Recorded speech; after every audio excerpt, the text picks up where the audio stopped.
Hey everybody, welcome to another Q&A for the SF Indie Fest 2022. We have two great filmmakers here with us for the program True Blue. This is actually Q&A part two. Hey guys, welcome. Hi. Hi, Where are you calling in from? Rachel, where are you calling from? I'm in New York. I actually go to NYU still. Right I'm on. Wow, I'm also fantastic. calling from New York. Yeah. All Oh my right. God. New And I York just in the house. graduated. I just graduated from the school right next door, the new school. Wow. You guys are neighbors. Fantastic. Well, good to have you here. I love New York City. I'd probably be there if I wasn't here in San Francisco. Well, real quick, Rachel, my screen's on you.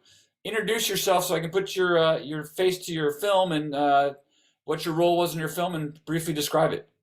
Yeah. So I'm a senior studying film and I my sophomore year of college made a film called The Sun Comes Up, and that's the film in this festival. It is a film that I wrote and directed. And it follows well, now I'm sort of like living part of this. It follows a college senior who's struggling to find her way. This is the part that doesn't apply to me. Her mother has recently died, and she's struggling to find her way with that relationship, and as well, just her own relationship to moving on from college and pursuing new things. Thank you. Alexander, how about yourself? So yeah, my film is Artiste Inconnu, Unknown Artists. I shot it in Paris with a team from my DPs were from LA. I had part of my team from New York, some people from France. I had a little bit of an international crew. It was really fun. And it's about two street artists who run into encountering points of view regarding their street art. That's a very short synopsis. And I'm a street artist. I'm an actor, director. Well, this is my directorial debut, and I was trying to bring all my passions together in a film. And it's based on a true story that happened to me and probably happened to a lot of graffiti artists and street artists out there. And it's a message that I wanted, to share with the world and people to know a little more about what a street artist goes through. Right on. Both lovely films. I enjoyed them tremendously. And so, Rachel, you first time, was that a first film too? No, because through like going to film school, I've done so many films, but this is the first film that I've made that I felt was able to stand on its own. So in some ways, a directorial debut. Like I feel like everything else is like practice. This was one where it didn't So feel yeah, like pretty practice. close. You guys are Yeah. kind of directorial debuts here. Well, fantastic. Uh, um, Very confident films, I must say. The pacing, the texture, the atmosphere, well done. I'm a little bit jealous as an older filmmaker. Thank you. But you both said kind of semi-autobiographical. Speak to that, Rachel. Please, you start. Yeah, in many ways, I was making a film that I felt projected into my future, exploring relationships, my own relationship to my own mother, my own relationship to romantic partners, that sort of thing, what I envisioned that could be in the future and what I'd like to learn now. But I think the most like autobiographical part of it for me was really the fact that the main character Jordan, she's struggling in terms of her whole world being kind of shaky in a, you're in your 20s coming of age sense.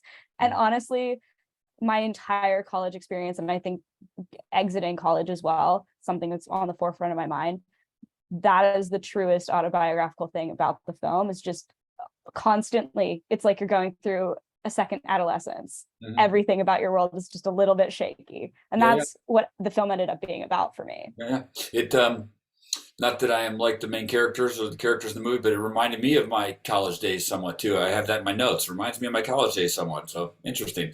Alexander, speak to autobiographical or how your experiences influence this film. Yeah.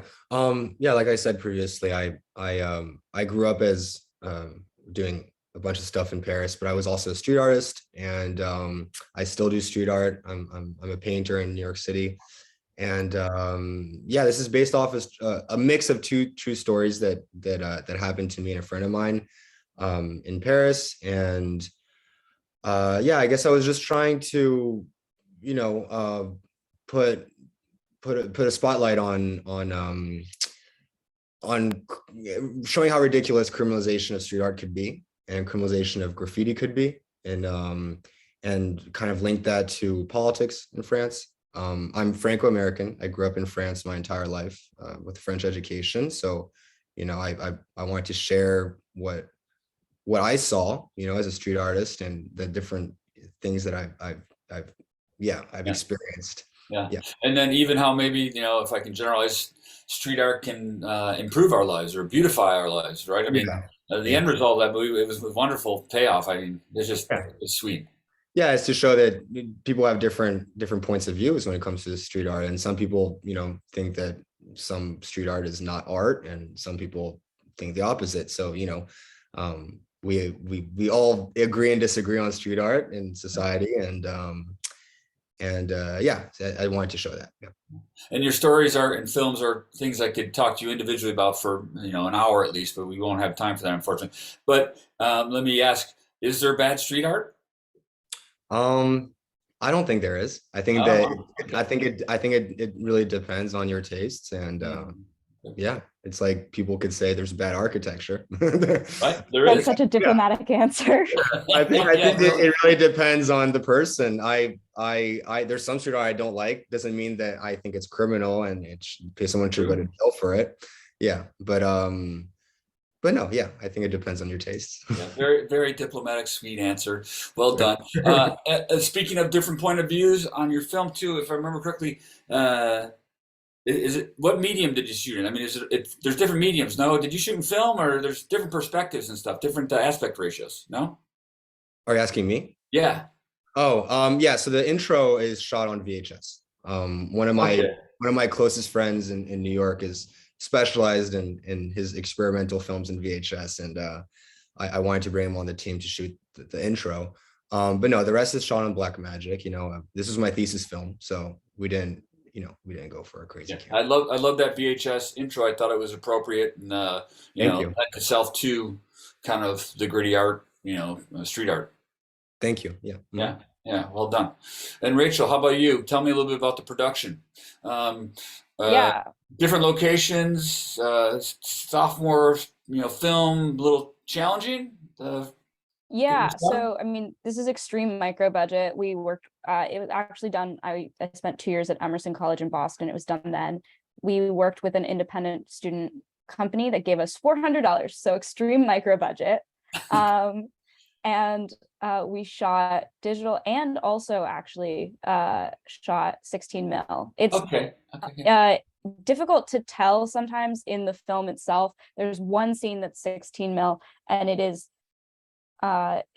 extremely well colored, but it's also been adjusted in a way that it very much blends in with the digital footage that we shot. So it's a little difficult to tell that it is actual 16 mil film. Why did you shoot in film as well, especially since it's a little bit more challenging? Yeah, so the scene in particular is sort of a sex scene. So it made a lot of sense on a creative level to separate it from the rest of the film, because it's like right in the middle of the film, and it's very much about the two connections, or the connection between the two characters, and it felt in many ways like the only time that without any words these two characters are able to communicate to each other. So it felt like it deserved to be different from the rest of the film. But my DP, who's a fantastic friend of mine, a fantastic DP, did a fantastic job overall of making the footage that we shot in film and the footage we shot digital seamlessly intercut together. And so oftentimes people will watch it and I'll have to tell them afterwards, like, oh yeah, we spent a decent chunk of change getting 16 mil and Yeah, shooting yeah. it So and where did developing you it. get film? Where did you purchase film, and where did you get it processed? We sent it off to get processed. I forget by who, because I honestly was not about to be caring That's about right. that part of the decision. But we got the film through just purchasing it online, I believe. Okay. But the camera we had access to because the school had access to it. It was also one of those things where if you're going to be at school and you have access, when else in my life am I going to have a project with a big enough budget that I can just, for the hell of it, because I Right. feel like it feels right, Yeah, shoot. take advantage of that gear, that free gear. And I don't mean to Exactly. geek out, but it's just there's a lot of filmmakers that still want to shoot and film. It's like, where do you get access to those tools? Tell me some more about challenges, Alexander, making the movie. Any challenge? Yeah. I think that the biggest challenge was really shooting it in Paris and organizing it from New York. What was very stressful is that we had a certain amount of time in Paris to shoot this, and if it was raining or something, it would have been terrible. But so that was a little bit of a something to jump over. Yeah. But no, it was really challenging to shoot in Paris and organize in New York and bring a whole team together. I produced, directed, wrote, and acted in it. So Were you guerrilla style like a graffiti artist, or did you get permits and permissions and? no, we for the film we did. For the intro we didn't. I probably shouldn't be saying this, but for the intro we didn't have permissions. We were just in the north of Paris having fun. But no, for the film we had permissions. It was not as complicated as I thought it would be. We just needed a little signature from the mayor, the mairie, the 15th where we shot. Yeah, it was pretty easy. It was Cool. fun. And the locations were perfect too. The Yeah, store. so I grew up on that street, so I was able to use that space easily. The cobbler in the short film, he's actually the cobbler in my street. I grew up with him. His name Awesome. is Max. He's a great friend of mine. He's not an actor actually, but he was playing himself, so that was very very fun to work with him. And no, it all went really smoothly. Yeah. I knew the space. Let's put it that way. Yeah. It seems to have lent itself for the genuineness and authenticity of your film. I mean, it really is, wonderful. Rachel too, some, wonderful performances, young actors. How'd you pull it off? Yeah, Especially a sex scene, right? I mean, yes, it was incredible because it was COVID and they couldn't touch each other. So based on like the regulations and so I everything. think I don't remember, clearly, but I do remember. I thought your sex scene was handled very professionally and less is more kind of thing. Yes, definitely true. And I think that's honestly something I learned about the whole making of it is I think my reflection on it, I love the way it turned out as a whole, but if I learned anything, it's to really consider how you can get the film with as little as possible. And in many ways, I approached the performance from that perspective. We did rehearsals, obviously, but a lot of the rehearsal was more so working through dynamic and working through, just a sense of like, this is the background of emotion and letting the actors figure out how everything fit together from there. I gave them a lot of homework so that they could work on like the film individually, especially since it's a very like introspective. You gave them more homework on top of their schoolwork. You're exactly. I was a little evil, director. but in locations, I have a million locations in this film, and honestly, that was the hardest part is like going to all of these locations. I'm sure that you, Alexander, had the same experience of being like, we're going to all of these different places. And you forget how much a company move actually takes time out of your day. I didn't have that issue, but I do know how that could be. Well, I mean, just in terms of like filmmaking, I feel like it's such a. Oh yeah. In general, yes. When you don't have the crew that professional productions have, a company move is you and a few other people. Yeah. Company moves are always going to add headaches, no matter what budget. Yeah. Alexander, did you learn anything? Yeah, I learned a lot. This is my first, And first not just time about filmmaking. If you learn something about filmmaking, that too, but even just about yourself. Oh yeah. I mean, both. I learned that it's really a challenge to direct and act in the same, in the same time. Um, I think that my next film I may, I always wanted to hire myself, quote unquote. I always wanted to be able to give myself opportunities as an actor. I have an agent, but things could be slow sometimes. So I wanted to every single film I direct, I want to be in it. I'd like to. But I think in my next film, I probably will give myself a little less important of a role. Yeah, because I was able to focus a lot more on how my actors were performing when I was behind the camera. Mm-hmm. With them, it was a little more complicated. Yeah, Yeah. I trusted my DPs a lot. Yeah. Yeah. Rachel, you learn anything about yourself making this Oh movie? yeah. Oh yeah. I feel like so much about myself, but I think the biggest thing I learned about myself is just how much I love connection. And not just like on a storytelling, filmmaking level, whatever, but the experience of making it was all about connecting over some sort of shared passion. Mhm. And that was so powerful for me, especially when I think about, even just having 2 years more experience. I'm carrying that with me in everything I do. If I'm talking about like my love for baking or whatever, I'm carrying that love of connection with other people. Mhm. Right on. Good answer. Any fun facts about the movie making process? Any anecdotes, Alexander? Any fun moments making or about your movie, or We maybe had part two? So share that, and then part two, a favorite scene, the favorite part of your movie. Yeah. I think that the it was funny because as we were shooting it, we would have some comments sometimes, people passing by. For the And public? it was exactly what the film's talking about, like sometimes you would have some like annoying person pass by and be like, "Oh, that's so ugly," or say a comment like, "That's illegal," or "What are you guys doing?" There's some mean comments, and Right. some people would pass by and say, "This is amazing. This is so good for the neighborhood. Wow. We're so happy." So that was very funny too, to experience. It would have been fun to have a second camera for the making of, just pointing the other way, right? Yeah, exactly. I thought about it. I was like, maybe we should do some BTS and add it at the end or something, But yeah, that was, and I think my favorite scene, I mean, that was the most fun for me was probably the one where we're running away. If you saw it. Yeah, when we're running away, I fall at one moment. That was not at all done on purpose, and yeah, it was pretty funny. But we played the game and continued acting and continued running. Yeah. Yeah. There's a fall at one moment that was not done on purpose. Yes. It seemed real. It was real. The Rachel. show must go on. Yeah, That's exactly. right. Stay in character. Keep going. Yeah.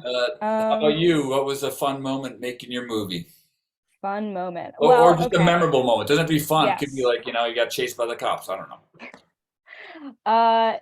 Well, there's a couple, but I'll keep it to we got chased by geese. And there's actually a shot in the film of the geese being what seems like very cute and kind of fun, but then these are like Canadian geese, so they just went right at us, and we were like carrying the camera and running away backwards. And it was like 7 a.m. too, so I was like, what a wake-up call. I'll never forget that part of making this movie. And a fun fact that may pull back the curtain a little bit too much is that this is a film with a lot of like sunrises and sunsets, and almost every single day that we shot those, it was impossibly gray, and so what you see in the film is actually like completely color grade sky replacement. So I have to brag about my colorist, who's also my DP, because we were sitting there looking at this, and this footage all looked completely gray. And fun fact, the sunrises and sunsets in the film all on a $400 budget. Well done. Yeah. The special effects. Cool. And do you have a favorite? Do you have a favorite scene, Rachel? Oh, favorite scene. Or a favorite moment from your movie? Yeah. I feel like there's a couple moments that I really liked within. There's a bit of a montage towards the middle, and it's completely silent. And I feel like the combination of the score and just those shots, somehow I feel like they totally made the movie for me. Yeah. Well, we got to wrap this up. Maybe one or two more questions.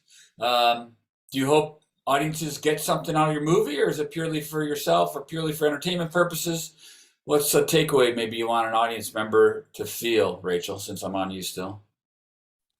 Yeah, I think I wrote this entirely for myself, didn't intend on making it, then I made it.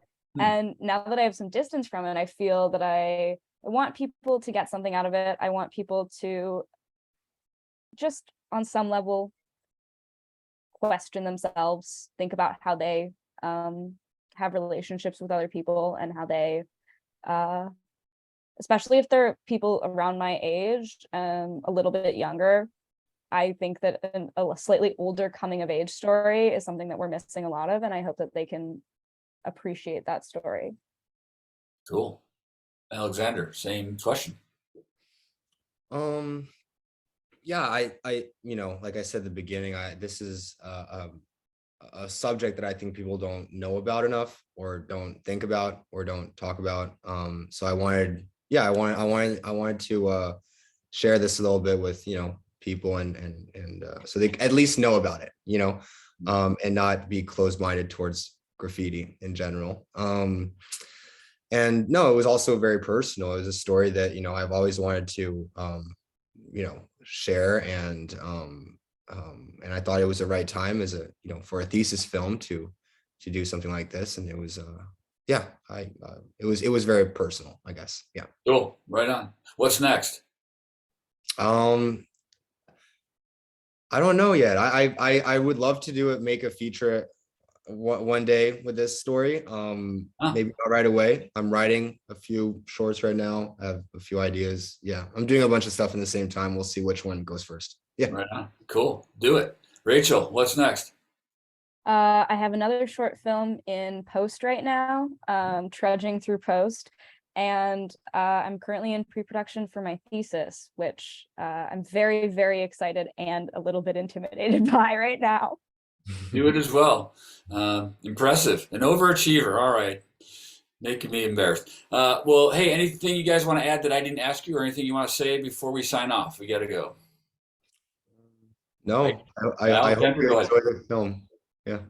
Yeah, I hope everyone enjoys the films. I really want to just thank everyone for getting interested in kind of unknowns, new people, fresh voices. As a fresh voice, I really appreciate it. Yeah. Well, Yeah. well, we appreciate both you guys here at SF Indie Fest. Thanks for making your movies. Well done. Couldn't do it without you two. And keep on making movies. Thank you very much. Thank you. You're welcome. All right, folks, that's all the time we have. Check out more independent cinema at sfindie.com. And thanks for supporting independent movies and independent movie theaters. All right, everybody. Take care. Ciao. And stop recording. All right.